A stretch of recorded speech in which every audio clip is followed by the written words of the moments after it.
Thank you for joining us on this episode of Beezle Boys. We're trying things a little different this week as Bill ventures solo for a one-on-one interview. Today's episode includes discussions with our friend Laken, a certified yoga and reiki healer. Enjoy.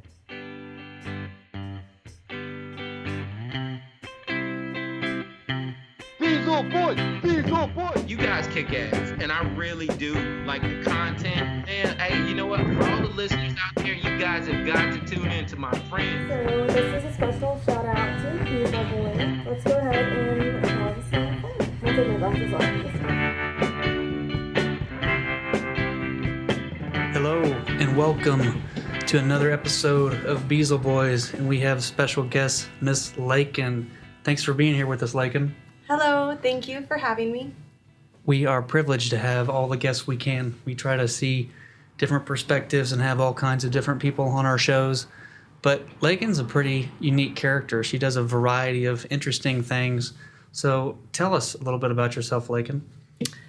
Yes, so I am a certified Reiki healer and trained yoga instructor. I like to incorporate energetic healing methods to help balance my clients, and if they're having any stored energy in their body, they're able to release that and grow and move past past traumas or physical traumas or emotional, mental, spiritual imbalances. And I do that through yoga and through Reiki, both connecting breath to body, and yeah, it's been good work. That's pretty intensive. So it's called Reiki, is that right? Reiki. Reiki. Reiki, like ray of sunshine, and key, like you're unlocking the door with a key. What's the history behind how that works, and what does it specialize in versus other forms of therapy? Yeah, so Reiki is a Japanese healing method. Reiki itself means universal life force. The ki in Reiki is the same as like ki or chi in Chinese energy healing, which is the energy that underlies everything.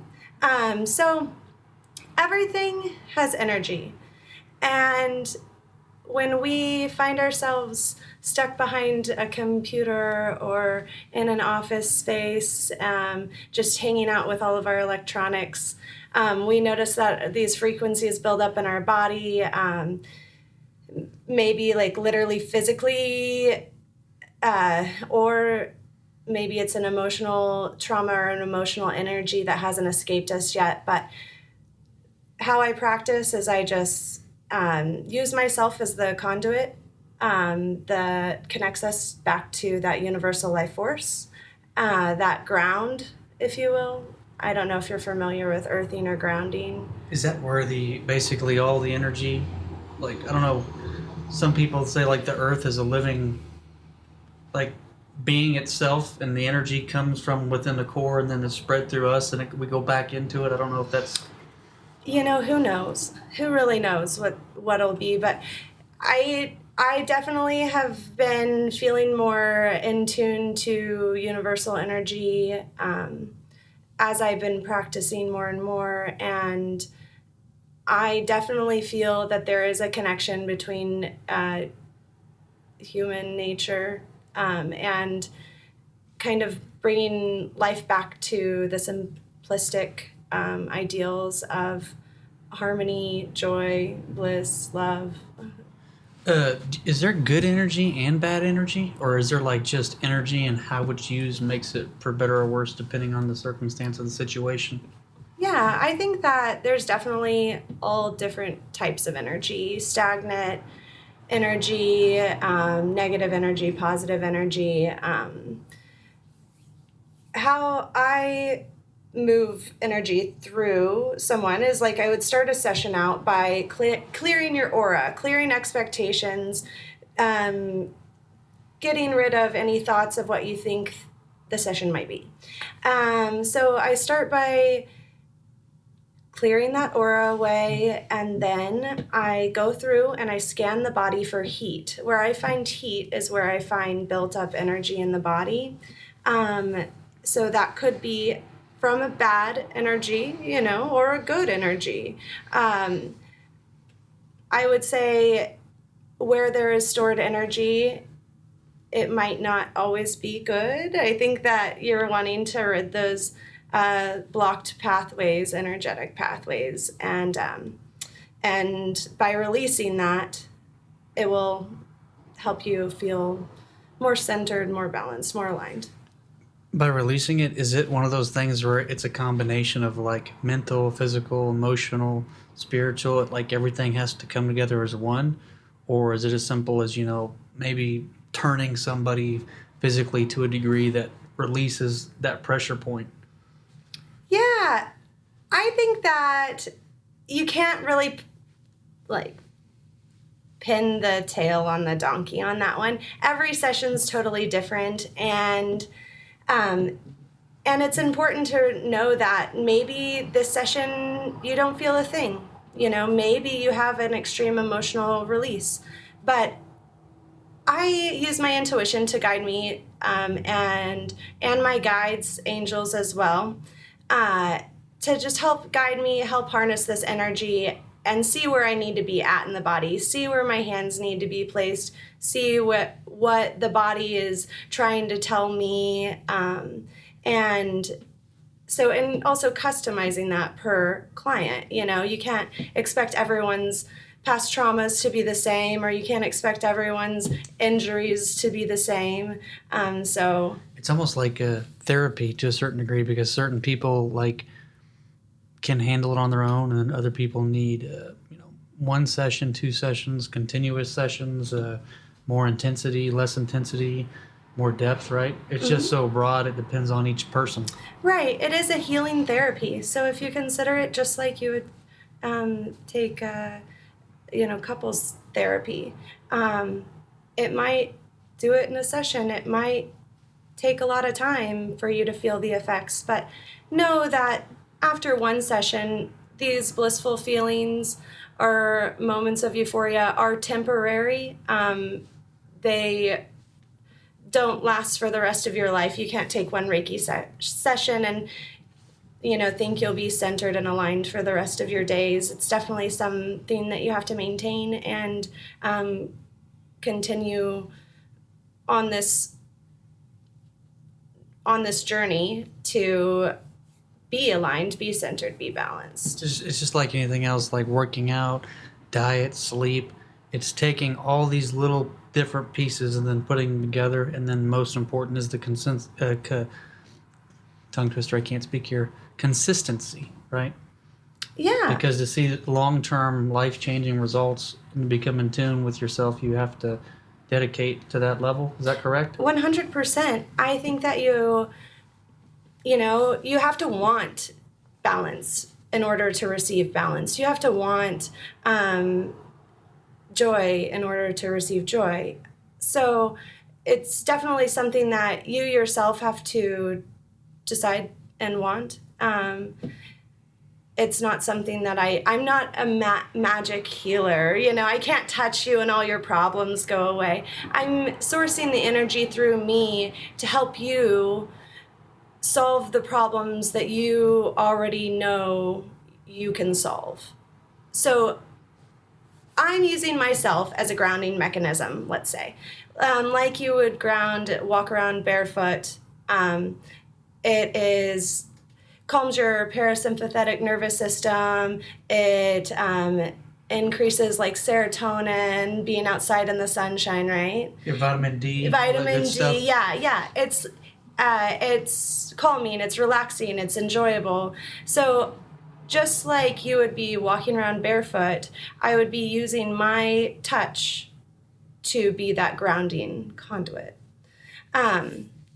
It sounds quite odd, but it's been practiced for many years. It is an ancient therapy, and even now more so in modern day science, it's being brought into hospitals, and doctors are using Reiki putting good energy into their patients. Did you say this originated from Japan? Japan, Is it Japanese yes. culture? I'm sure, what, hundreds or thousands of years ago? Yeah, so Uzi Shikiroho is the master that I was taught under. He is the founder of Reiki, and my lineage actually traces back only 10 people back to him. So I think that that's pretty cool that, there's only 10 masters that have been taught under him to get to where I am at, to get my knowledge.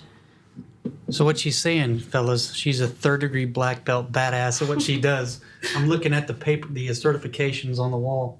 That's pretty awesome. So only 10 other people have been certified through this one?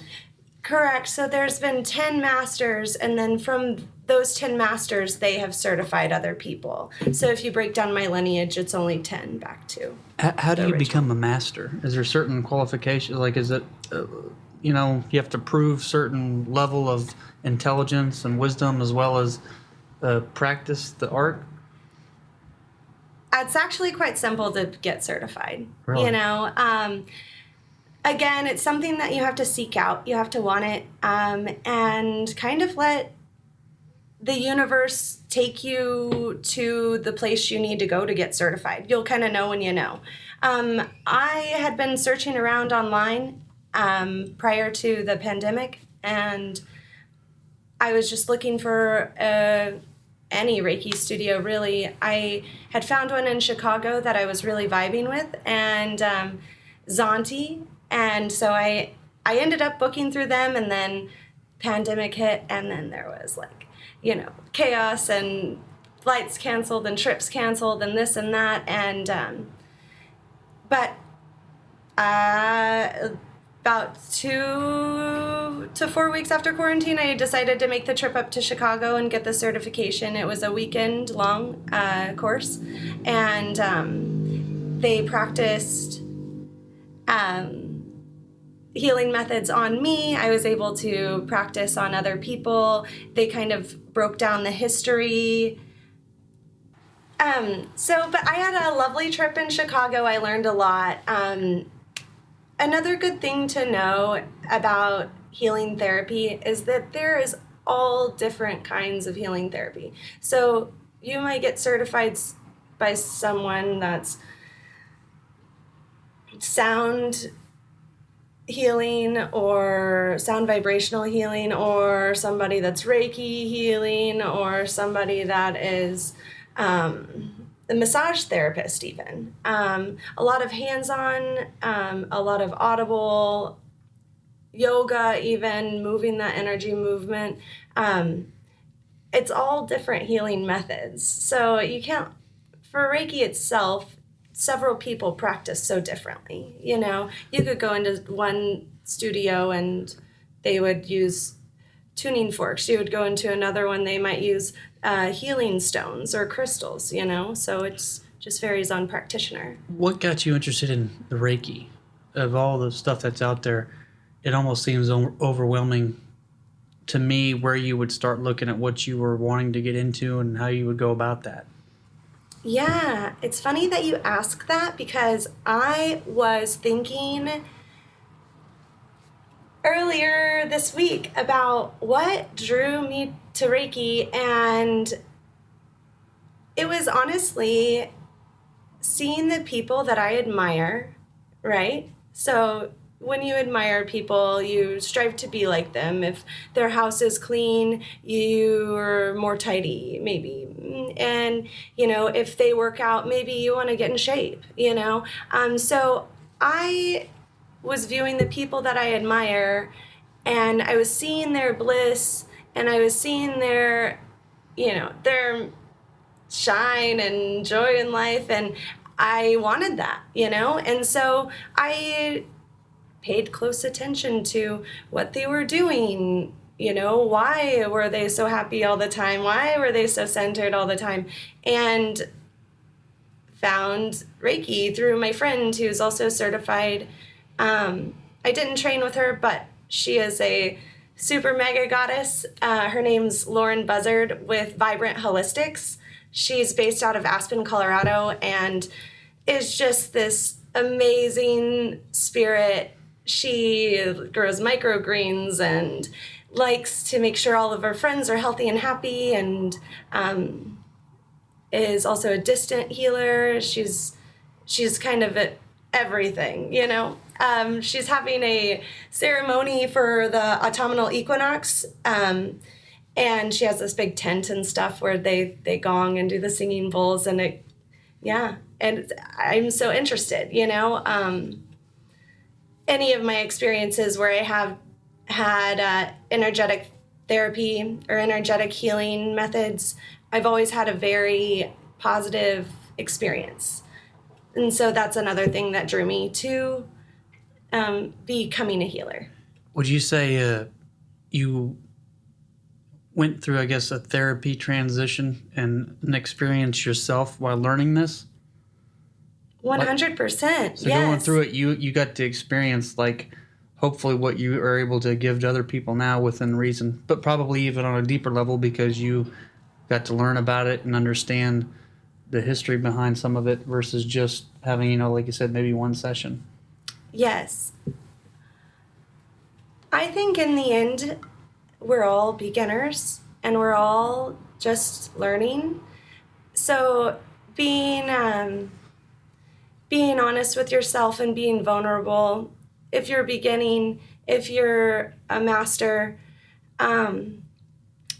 it's all, you can learn something from every session. Even if you've done it 100 times, you can take from it and learn something from it, maybe about yourself, maybe your connection to your client, maybe your connection to the life force. I've noticed after all of my sessions, I feel light, I feel joy, I feel happy, I feel helpful. It kind of reminds me of the phrase called runner's high. I used to be a long distance runner, and I'm skinny fat now. I can't even see my dick. Actually, it's not that bad yet. I hope it never gets that bad. But I need to get back out on a bicycle and run and cut back on some of the alcohol and stuff that I neglected in the recent years. And obviously I'm just like so many other people. You get caught up in life with stress, with anxiety, a bit of depression, just everything, responsibilities that come day in and day out. And sometimes by the end of the day, you're just exhausted and don't have much energy to do anything. And you want to decompress, whether it's, you know, a cigarette, a joint, a beer, whatever it is. Everyone has their own release. But runner's high, for those of you that aren't a runner, there comes a point when you run enough, or I think it's the same thing with cycling or a lot of these long distance endurance sports. You spend so much time doing them to get in shape that it's kind of a therapeutic thing, mentally, emotionally, spiritually. And I would assume probably for bodybuilders or any type of musician, any person that spends countless hours of their life with a hobby, whatever it is, I think has some relative term that they'd use. But basically, runner's high is like you're just high on life. You're out there. There's just the dopamine, the juices are flowing. You just feel good, and really, Runners are intense. Yeah. Yeah, they are like, once they get running, they try to get everyone else to start running. You know, they don't want to stop running. They're like Forrest Gumping it. Yeah. All over the place and trying to get everyone, you know, on the trail with them. The key is just being able to get to that point, and then, like, once again, consistency, staying at it. You know, it's like running, you know, once a year isn't going to get you anything other than, you know, teaching you how bad out of shape you are. But it sounds like there's a lot of positive vibes about the whole thing, physically, mentally, emotionally, spiritually. And you said, would you say that your life has changed drastically? You you have more energy, you're more positive, you're more upbeat, you're more excited about things on a normal? I would say my life has changed a lot, regardless if I was doing Reiki or not. Having a toddler really puts life into perspective for you. But yes, also I'm a mother out there. Mother, she's 4. She's cute. All right, Laken was kind enough to add to my addiction. And what do we have here, Laken? This is a naughty fusion of mango, passion fruit, and orange blood. Kinky pink. Kinky pink. All right, cheers, Laken. But we are not sponsored by them. Not yet. Oh, I wish I could drink that every day like mouthwash. Right? Yeah, it tastes like candy mouthwash. It does. Almost like a strawberry or something. It's got very citrusy. Hey, mango, passion fruit, and orange blood. Blood orange. Wow. We were talking about like the runner's high and the stuff like you said you get and how this different forms of therapy affects every aspect of your life. Mm-hmm. And you said you are more positive, you have more energy and everything, but obviously it's even more important because you are married, you have a beautiful little 4-year-old daughter and a husband. So you're like most people, you're busy, you have a lot of stress, you just have regular responsibilities and arguably more because, for example, I'm not married, I don't have any children, so no matter how stressed out I am, I only have to worry about myself, where you have 2 other people you have to think about. Hey, we both have stress. Maybe they're not the same stresses, but I wouldn't consider one more so than the other, you know. But yeah, Reiki really has improved my life. I enjoy practicing. Everyone thinks that, you know, when you're getting a massage and you have this tension in your back and there's this transfer of energy to the therapist and then she'll get tension in her back. I don't know if everyone's like that, but Really? but this is a theory, you know, and sometimes it happens. You can transfer energy. But for me, I am moving the energy out and I am sourcing the life force through me, so the energy is not coming back through me. I never feel any sort of like exchange of energies during my sessions. Everyone ends very happy, you know, like I've had clients use words like visions, or I've seen, you know, men cry. Wow. I've seen... Last time I cried at a therapy session, I was getting a hand job by an immigrant on a massage table. So it's a little bit different, but... That's a fakey Reiki. Fakey Reiki. Ooh, me like it. Ooh, $2 be like a long time. You fuck yourself next time. Oh, that's funny. But no, Well, there was a release of energy there, right? there was a tremendous release of energy. I felt better physically, mentally, emotionally, and Sometimes that's all you need. The old tug.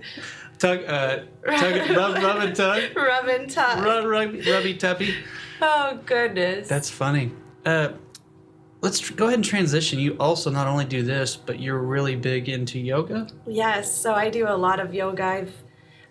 I'm glad that I have this studio space because right now, with the times the way they are, I can offer private one-on-one lessons, and so we can keep everyone safe and spaced accordingly, and not feeling uncomfortable or feeling frightened that they might, you know, share or be exposed to someone else's germs. But yeah, I teach about 3 yoga classes a day throughout the week. Is that 5 days a week? So Monday through Thursday, I designate to yoga, and Sunday, I have a big group class on Sundays, and then my Fridays is what I designate to Reiki. So I'm not doing Reiki every single day. Maybe if I was doing it to that extent, I would feel some drain. Maybe not. But I just like to set a day aside where it's just my Reiki day. I take 1 or 2 clients, and it's not this back and forth, me doing yoga, me doing Reiki, me doing yoga, you know. So I can just focus one day for that service. That's probably a better thing because they're so different, right? You do have to like transition yourself in the mornings when you're coming to one. Like, do you prepare yourself mentally for yoga different than you do for Reiki? I do prepare myself differently. In a yoga class, I like to, you know, get a few down dogs in before my clients come in the room, maybe stretch out the backs of my legs and my lower back in the morning. For Reiki, my preparation is a lot different. I bless the room by saging smudging, which is an ancient... That's not where you like rub feces and shit on the wall, is it? None of that. That's good. No. I'm kidding. But you bless the room with, like you said, good spirits. Yeah, and I'll vibes. sage it. I'm ridding it of any negative energy. I bless the door by putting a protection symbol on the door. It looks like this. And for those of you that are listening, I start left to right and I do a dash across. I do a line down and then I draw a spiral starting left to right, spiraling all the way in. And that's my protection symbol. I also put the protection symbol on my hands when I'm calling to my guides, and I draw the protection symbol usually on my client's head and feet.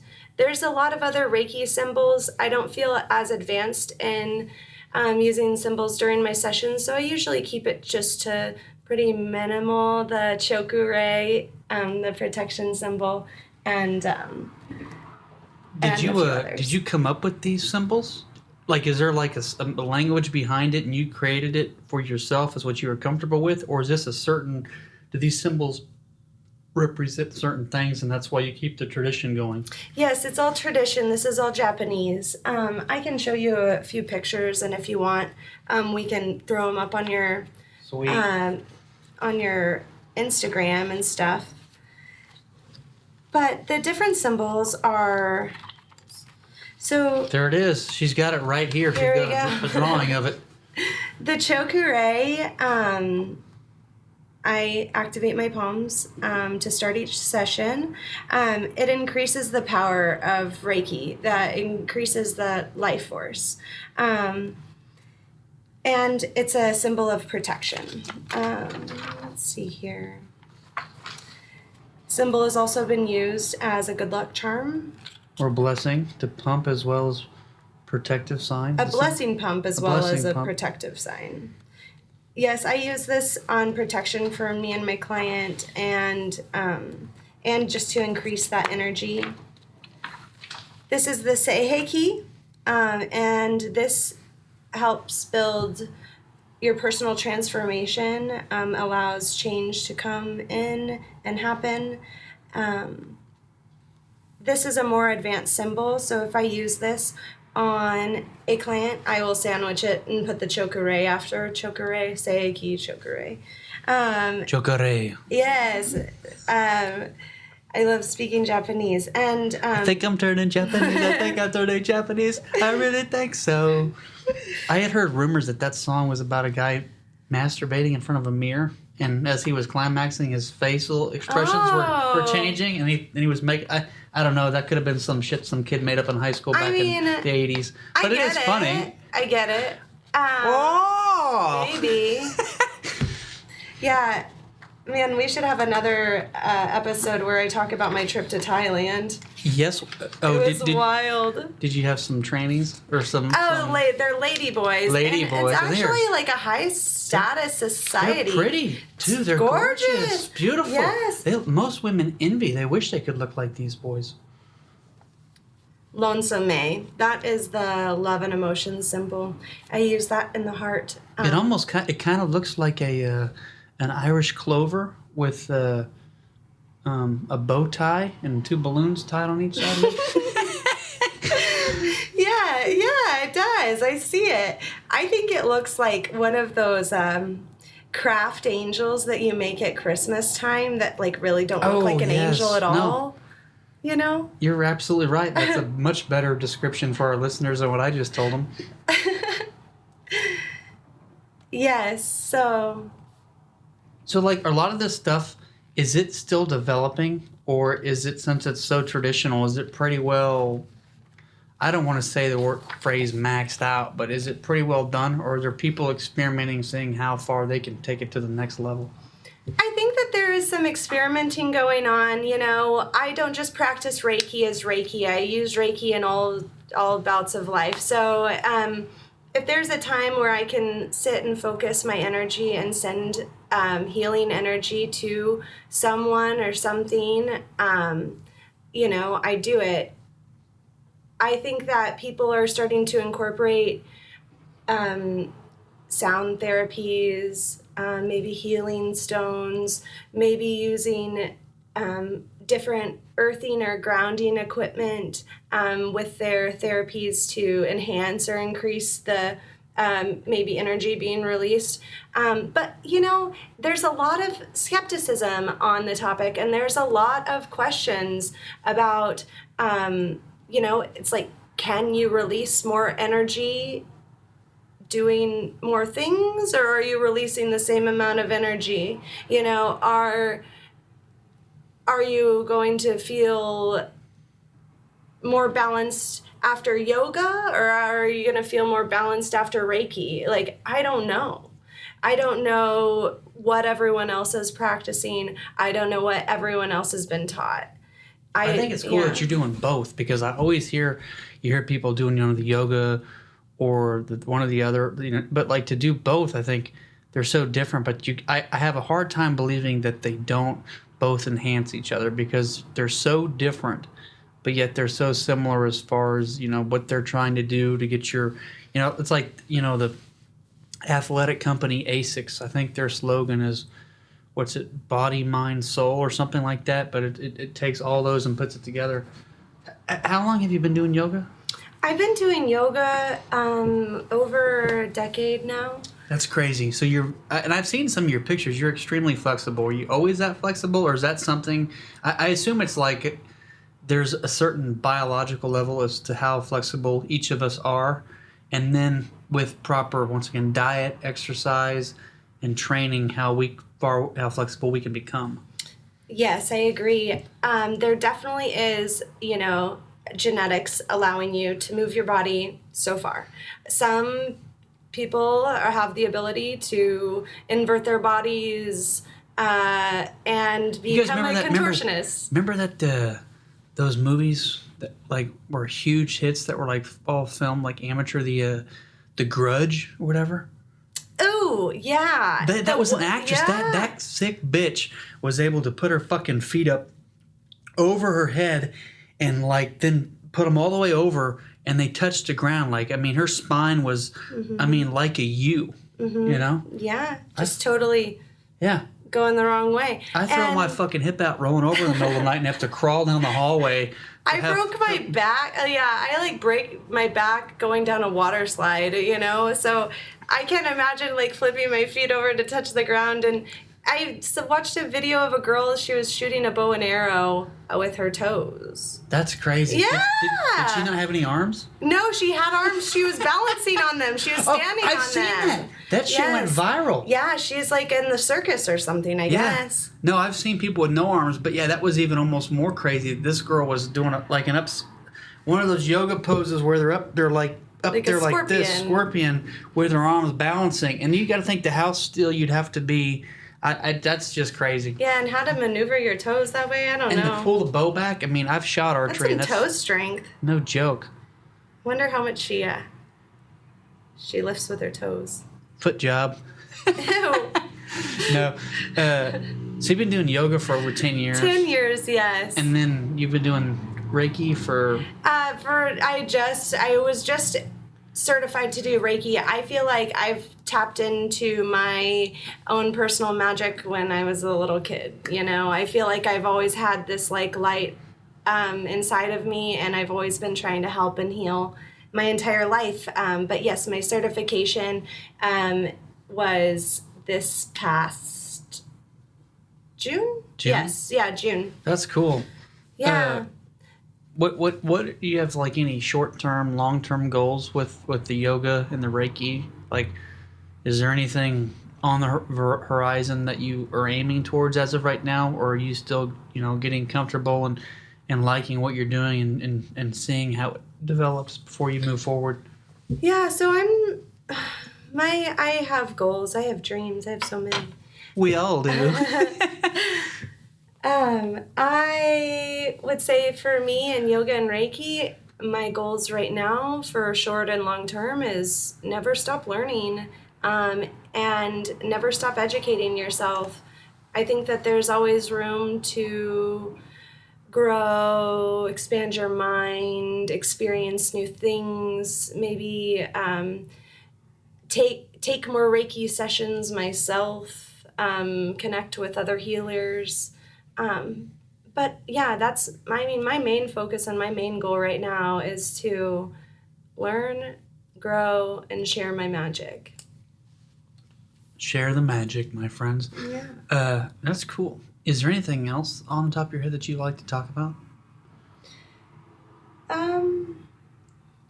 I would say if you have never done Reiki, don't let it scare you. Don't let the thought of it scare you. I am going to do a session. I told her, we reconnected a few weeks ago, a month ago, and I've already told myself I'm going to do a full session. I'm going to pay her for it.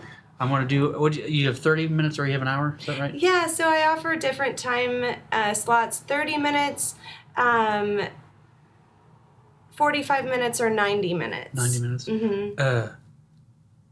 When you do Reiki, is it is it from head to toe? I just don't know. Is it like where how does it work? Yeah, so I start usually at the top at your head, and I will just it's hands-on therapy. I will scan your body for heat, hold my hands there. If I'm sensing heat, I might stay a little longer until I feel like the energy is cycled through your body. And I'll continue to move down, going through each limb, each chakra. I can also do a pendulum, use my pendulum to see, what chakras are in line or out of line. Are there like oils and senses and stuff involved in this I process? try to keep it actually pretty minimal. I think that a lot of keep oils and essential oils and fragrances minimal because some people could be triggered or some people could have a negative reaction to Correct. some smells. You're right. That's a good point. I didn't even think about that. Heck of a point, because you'd have to, because if somebody has a skin allergy or they break, and I would hope that if somebody has something that severe, they already know and would say, hey, please don't add this or do this or not that. Mm-hmm. And I can customize. I can use essential oils. If I have maybe someone who's pregnant coming in here, I know that rose essential oils can help calm pregnancy hormones, but some women are honestly quite turned off by rose, and I think that there's also different essential oils. There's different rose fragrances. Some roses are stinky and some roses aren't, and so yeah, I just decide no fragrances in my sessions, except for I'll smudge the room beforehand, but I usually vent all that out before my client gets here. Do you do any with diet and nutrition? So I don't. I am not a health coach. And Reiki's principles here. Let me share with you Reiki's principles, and I will kind of dive into So yeah, I'm just gonna. Yeah. She's got them right here for us. Okay, so. The principles of Reiki are just for today, do not worry. Just for today, do not anger. Honor your parents, teachers, and elders. Earn your living honestly. Show gratitude to every living thing. What if my dad's a piece of shit and he never did anything but teach me how to steal in life? Well, maybe you could just continue on your path of bettering yourself. Honor maybe just the thought of your father, but maybe don't hold him too close. Makes sense. Yeah. And live by action and let that speak for itself. Always learn, always grow, right? That is correct. Yeah, that's pretty cool. I was going to say one more thing before we slowly but surely have to wrap it up for this episode. But I definitely want to have you on again because she's a lot of fun. There's a bunch of other cool stories and topics we could talk about. But I do want to bring up the time that we met. Yes, let's talk about it. Yes. That for me, there's an old saying, they say, some of the best memories and times in your life are unplanned. And that night for me was completely unplanned. I was hanging out with my friends. We were playing music or I don't know, whatever we were doing. We were having fun. And one of my friends told me to swing by. He was having a pool party. And my other buddy was supposed to go with us. He didn't go. I don't know why. It doesn't matter. But my friends and I had left.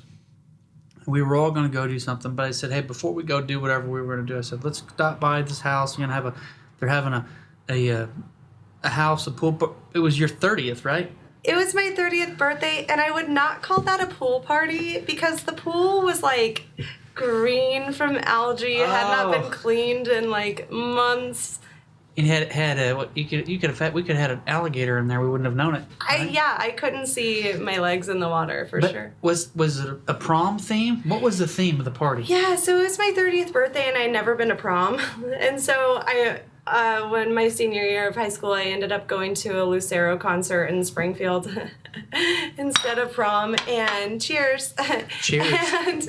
And so I'd never been to prom, and I've always wanted to do it, and yeah, my friends and I ended up getting all dressed up in our prom dresses and hanging out with my friends. They had the dresses on. They had the what's it called on the wrist? A boutonniere. The boutonniere. Or corsage. Corsage, yes. And the guys had tuxedos on with the. Oh yeah, we went full on. What's that? What the guys? Had? That's the boutonniere. Boutonniere. Yes. Yeah, they were fantastic. I mean, it was legit. Like I felt like I was in high school again, and yeah. So we ended up, that was the theme, right? It was a prom theme. It was a prom theme until it was a Billy theme. That's what I do. Yeah, so Billy comes in, right? We're all like dancing. Actually, the party was kind of sucking. Like I don't know what time do you think you guys got that thing rolling? Like probably started kicking off 9. 8, yeah, maybe 10ish, I guess. But it got good later on in the night. It did. I have pictures and videos, and at one point I know for a fact you guys had to have had at least 30 people in there. If not more. Yeah, like, you guys, that thing got popping. Escalate. I mean, we had music, people were dancing. Yeah, we were all dancing in there to like old 2000s rap music and stuff. Some hardcore ghetto shit. I remember one time, I think I was recording you. You're down there just grinding or dry humping. I don't know. You're just fucking twerking like a motherfucker. Well, don't tell Eleanor. Don't tell my daughter that. We'll save that memory for maybe when on her 30th. Her 30th, yeah. Well, listen to this podcast and listen to Billy talk about how you're dry humping the floor. It was sexy. It was I remember I said, "Is that legal?" She was putting the smack down on the ground. No. Let's talk about what's legal and what's illegal. Okay, so I know Billy like a little more than 5 seconds, and then Billy's just naked, and then Billy's cannonballing and belly flopping into this like cesspool like of algae and complete grime filth. Oh, it was fun though. It was so funny. I had never seen a stranger's dick so like fast in my life. That's what I do. Just like walked in the door, is like, oh yeah, dick's out. Here we go. Billy's doing cannonballs. Pulls out, dick's out. It was honestly, it like livened up the whole party. I wasn't mad about it at all. I loved that you're just like, shows stopping over here running fucking cannonball. It was fun. The pool was. It was one of those things, and I do recall I had been drinking, and there's no doubt I was definitely a few sheets in the when we showed up, and I told my buddies or whatever, they're like, all right, we come to the point where we're gonna make a decision. I said, you going with us, you staying here? And I was having fun. I said, I gotta stay here. I don't know what's gonna happen. I wanted to stay here. I jumped in. I swam naked a couple times, whatever. It was fun. Put my clothes back on for a while, and the party got great though. Like I said, you guys had so many people that came and went, and I mean, it was a fun night. And I remember I actually spent the night there because I was so fucked up. Yeah. I thought you were gonna marry my friend that night too. No, I was. That was for the next weekend. I guess I don't know. She was a nice girl. I liked her. She was cool. Unfortunately, we didn't get to talk or hang out much. But no, like I said, the people were good. We partied. Had good music. Everyone was in good spirits. Was that a surprise 30th for you, or was No, I planned it. Yeah, no surprises here. I like to plan big parties and that are themed. Dressing up's fun. It is, and everybody was cool. That was the other thing. Like sometimes I push my boundaries because like not everybody would be cool with some naked guy that they've never met jumping in their pool in their backyard. Yeah, I don't really remember if you even put clothes back on after you jumped out of the pool, like, were you just hanging out naked all night, or did you, like, I hung out naked for a bit, but then I did put my clothes back on because, there's a... Making everyone jealous. Yeah, if you want to call it that. Yeah. But, no, it was a fun night. We had, like you said, a lot of good music. Yeah, we had good food, music, people. It was, like I said, one of those nights in my life that was not planned. And I was friends with the homeowner, and he's going to be a sweet. I can't wait to have him on the show. He's a fun guy. Yeah, he's a hoot. And I've always liked him. I actually kind of grew up. When I say I grew up with him, I didn't hang out with him, but he was like a year or so older than me. But I always knew who he was, but I never hang out with him or nothing like that. But that was a fun time. Like I said, food, music, people. Just one of those nights that I wasn't even invited. I mean, I was invited, but I didn't think I'd be a part of it. And like I said, I didn't have the outfit or anything else, so I just rocked out with my cock out. Yeah. But no, what do you remember other than me being naked? I remember. Hopefully, you had a kick-ass birthday. That's all that I hope. I remember. I think I locked myself out, and I had to like climb a fence to get in. I ripped my dress. She had a... Oh, I remember Chase puked on my dress. That dress went through the fucking Chase? wash. Yeah, my friend that was there, he got a little sick, and... Do you have the long hair? Yeah. Okay, yeah. I love Chase, though. I haven't seen him since then. He actually moved, and he's working on his music in Oklahoma City right now. That's cool. Yeah, and for the listeners out here, I joked, I think I called you Little Red Riding Hood. Oh, because of the red dress? She had the red dress, the red heels, and even red hair. Do you remember that? Oh, yeah, my hair was like pink, wasn't it? Pink, yeah, I can't remember. I forgot about that. Yeah, it was so fun. I miss pink hair. I should probably do that again. Yeah. Yeah, I was all pinked out. I had red glasses, too. Yeah, pretty in pink. And red, too. I'll wash my cock in the sink if it's all right with you. No, we had a lot of fun. It was a fun night, and like I said, I think I walked in on somebody, too. Really? Yeah, there are some people in the bathroom. Yeah, everyone was having a good night that night. I know. Were you hungover the next morning?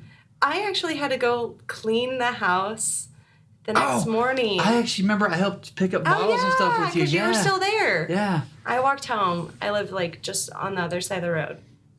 Yeah, no, it was a hell of a freaking night, and I think anybody that was You should have made it to my 31st birthday party. I ordered a giant inflatable water slide and put it in our backyard, which we live at like a city lot, so our backyard's not that big. So this big like 3-story water slide's in my backyard. My husband ends up breaking my back on the water slide. I think I like kind of touched on that a little bit in the episode. Okay, so I thought that was also like a metaphor figure of speech. Like when you say broke your back, like your back was actually broken, not like it hurt. My L1, L2, and L3 transverse process were...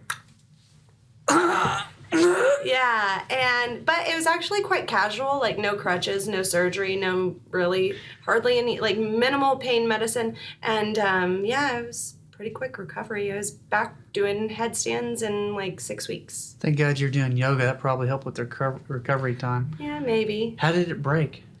So we decided to do turtles on the half shell. And Ninja Turtles? Yes.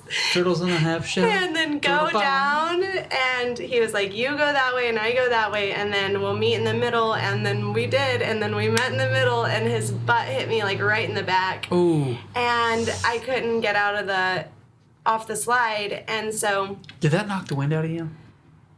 I remember not being able to like put together like full words after. It was just a lot of like groaning and like real guttural sounds. Ouch. You know. Ouch. Yeah, and then like couldn't even stand up straight. But I ended up being a champ that entire party. I hung out. All my friends came and hung out in my bed with me too, and we had some party favors, and I even had sex that night with Holy my husband. Fuck. With a broken back. Take a look at that. So, like, what a birthday, right? Like... Were you on top or on bottom? I was definitely, like, starfished face down, like, not moving at all because I was in so much pain. You poor thing. But you have to have birthday sex, right? Yeah, but hopefully not with a broken back. Yeah, I know. Yeah. No, that's cool. I liked you. I've only hung out with you, I think, goodness gracious. This may be my third or fourth time. Your birthday, I ran into you maybe once. Since then, I ran into you, like I said, about a month ago. We're doing the podcast now. And her husband's a really cool guy. I like him a lot. I really like him. If she wasn't married to him, I'd probably try to be his gay lover. Yeah, I mean, if you want him, we can talk about it after the show. But no, she's a really cool girl, and her husband's a cool guy, and her friends. And yeah, this has been a really fun episode, and I wish we could keep it going, but I do know we're on a time zone for other reasons, so we're going to definitely have to have Laken on here for part 2 and whoever else she wants to bring with her. So is there anything you'd like to conclude with before we wrap it up? I just want to say thank you so much for having me on the show, and I'm glad that you're curious about learning about Reiki and yoga, and if you're ever interested in a session, please hit me up, or if anyone out there listening would like to do a yoga session or Reiki session, I will give Billy all of my information. Yeah, we can hit you up on Beezle Boys, and I think you even have a new Instagram, don't you? Yes, So Joy Punk Yoga is my Instagram account. Yeah, Joy Punk Yoga. So add her, send her a message, friend request, whatever you got to do. So, well, I guess this wraps up episode 1, and it's been a lot of fun. So thanks for letting us do an episode with you and taking time out of your life to share it with us. For sure. Thanks. All right. Till next time, guys. Bye-bye. Hey everybody, Chase here. Thanks for listening to another episode of the Beezle Boys podcast. You can find Laken on Instagram at joy_punk_yoga. And next week we will be recording episode 16 with our friend Big Brandon. You're not going to want to miss this one. We're excited to share it with you. Peace.